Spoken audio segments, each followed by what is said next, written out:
আসসালামু আলাইকুম প্রিয় দর্শক। আমাদের গ্রাম কৃষ্ণপুরে যখন আমরা দক্ষিণ পাড়ায় ঢুকি তখন একটি স্মৃতিঘর আমাদের চোখের সামনে পড়ে। এটা হচ্ছে আমাদের শ্রদ্ধেয় স্যারের বাবার একটি স্মৃতিঘর। এই যে দেখেন, এবং এখানে কিছু সুন্দর বাণী দেওয়া আছে, পবিত্র আল কোরআনের বাণী দেওয়া আছে।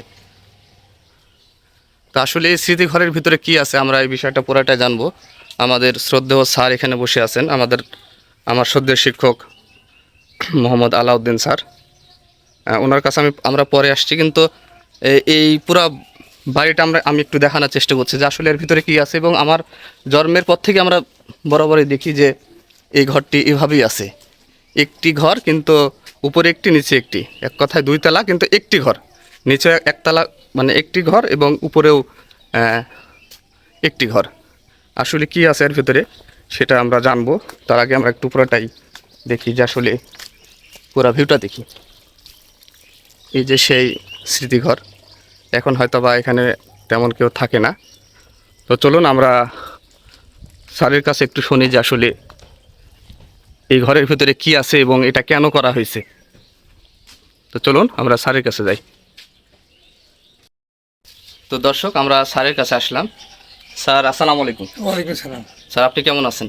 আলহামদুলিল্লাহ। স্যার আমরা ওই ছোটোবেলা থেকে দেখে আসছি যে আপনাদের এই বাড়ির সামনে স্মৃতিঘর। তো অ্যাকচুয়ালি স্মৃতিঘরের ইতিহাসটা একটু আপনার কাছে জানতে চাচ্ছি যে আসলে স্মৃতিঘরটা কেন হলো, বা এটা অ্যাকচুয়ালি কার ঘর, আচ্ছা, বা এর ভিতরে, এই ঘরের ভিতরে কি আছে, একটু যদি আমাদেরকে বলতেন। বিষয় হলো যে আমার বয়স এখন 1900, আমার বয়স এখন 73 বছর। আব্বা 1976 সালে মারা গেছেন। জি, এই ভুল করলাম না, 88। 88 সাল। স্যার ওখানে 88 দেখলাম। 88। আব্বা আমার বরাবরই আমাকে ভালোবাসতেন এবং খুবই স্নেহ করতেন। আমার স্নেহের রাখার জন্য একটা ঘর করে দিয়েছিলেন বাইরে রাস্তার পাশে, দিয়ে উনি নিজে লিখে দিয়েছেন নিউ আলাউদ্দিনস রুম।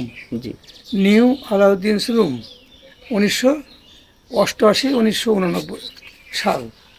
এই ভুলে গেল।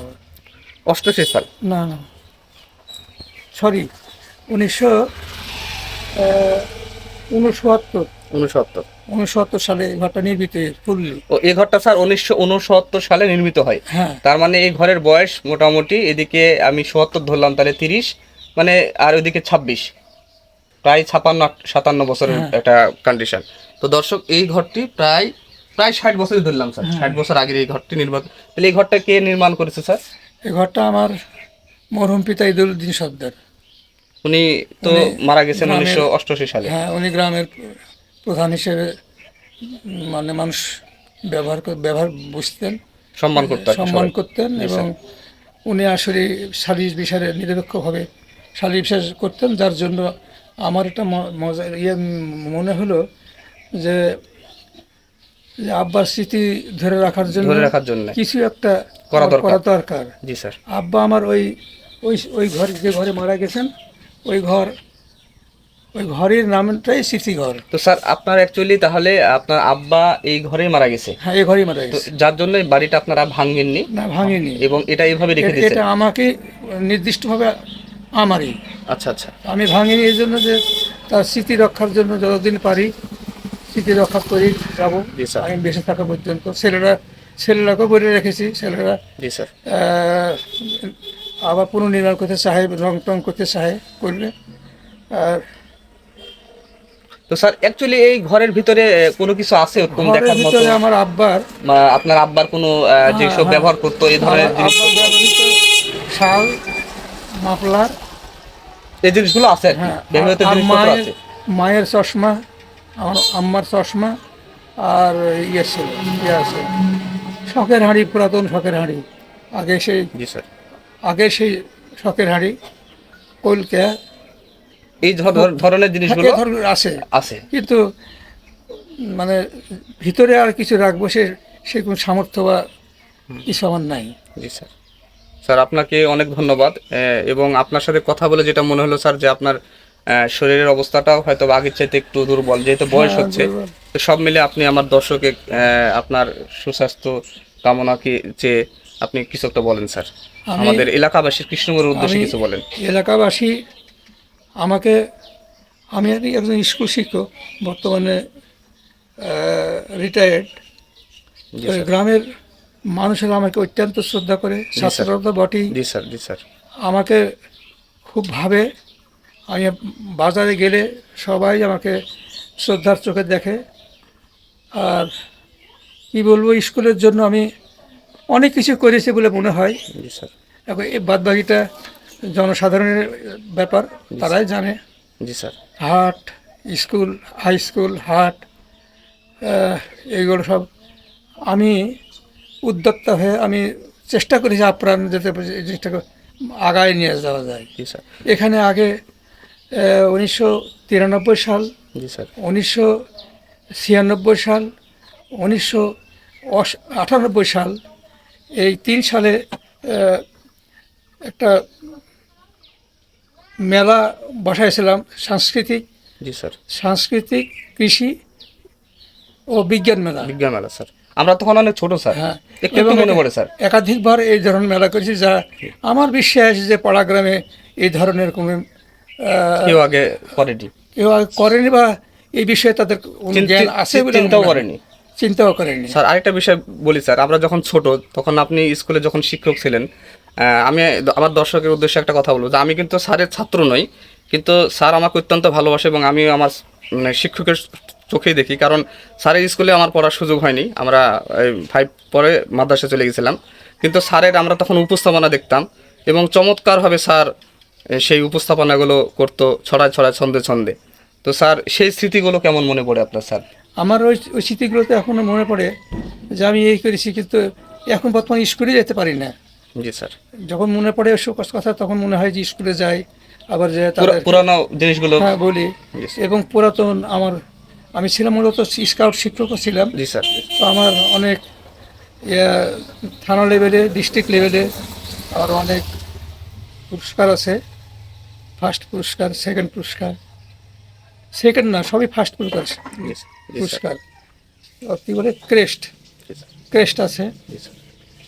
আর এখন বর্তমান স্কুলের শিক্ষকেরা আমাকে ভক্তি করে এবং আমি যতটুকু পারি স্কুলে যেটা থাকে নয় সেটা দেওয়ার চেষ্টা করি। চেষ্টা করুন স্যার। এবং একটা ভাষণ ডেস্ক স্কুলে ছিল না, জি আমি জি। এইবারই একটা বানায় দিয়েছি। আপনার জায়গাটা বানায় দিয়েছি। জি স্যার, ধন্যবাদ স্যার। আপনি আর স্কুলটাকে নিয়ে এখনো ভাবেন, এটা অনেক বড় একটা বিষয় স্যার। স্কুলে 5টা 7টা white white board. White blackboard, white board. হ্যাঁ হোয়াইট Yes, বোর্ড। তারপরে স্কুলে আমি ছেলেদের মানে শিক্ষকদের কখন ঘরের অফিসে আমি একটা আয়না এবং চিরুনি সব কিছু দিয়েছি অল্প দিন আগে। জি স্যার। যার ফলে ওই বর্তমান শিক্ষকরা আমাকে অত্যন্ত শ্রদ্ধা করেন শ্রদ্ধা এবং করেন। আমার খোঁজ খবর সংরক্ষণ রাখেন। বর্তমান প্রধান শিক্ষক সাহেব, তিনি আমার এই সমস্ত দেখে আমাকে মাঝে মধ্যে মিটিংয়ে ডাকেন, কিন্তু আমি যেতে পারি না। যেতে পারেন না, এই তো- শারীরিক একটু অবনতির জন্য। হ্যাঁ, আর কি। শারীরিক অবনতির জন্য আমি যেতে পারি না। গেলে কোনো সময় গেলেও আমি ভাবি স্কুলটাকে আরও কীভাবে ভালো Develop করা যায়। এবং হেডমাস্টার সাহেবকে আমি পরামর্শ দিই। এই তো হলো আমার জীবনের ইতিহাস। আমার দুইটা ছেলে, একটা রাজশাহী মডেল স্কুল অ্যান্ড কলেজের কেমিস্ট্রির প্রভাষক, আর একটা নবাবগঞ্জ থাকে ওই কোম্পানি। জি। বউ থাকে নজরুল হক উচ্চ বিদ্যালয় রাজশাহী, আর ছোট ছেলের বউ থাকে রাজশাহী নবাবগঞ্জ বালুডাং উচ্চ বিদ্যালয়। তো সব মিলে আপনার সাথে কথা বলে খুব ভালো লাগলো স্যার। আপনি আমার ওয়াইফ অবশ্য হাউস হাউস ওয়াইফ। ওয়াইফ। জি স্যার। তো আপনার সুস্বাস্থ্য কামনা করে যদি কিছু বলতেন যে আপনার। আমি অত্র গ্রামের পার্শ্ববর্তী গ্রামের এবং তথা যারা দর্শক যারা দেখবেন শুনবেন আমার বিষয়ে একটু দোয়া রাখবেন, আমি যেন সুস্থ অবস্থায় সুস্থ দেহে মারা যায়, বা মরাটাই আসল আসল জি স্যার। সেটাই চিন্তা করতে হবে আগে। জি স্যার। কাজে এর জন্য আমার সুস্বাস্থ্য কামনা করার জন্য আপনাদের কাছে অনুরোধ রইল। ধন্যবাদ স্যার আপনাকে। আমরাও দোয়া করি স্যার, আপনি আল্লাহ আপনাকে নেক হায়াত দান করুন। সবাই ভালো থাকবেন। আসসালামু আলাইকুম। আসসালামু আলাইকুম।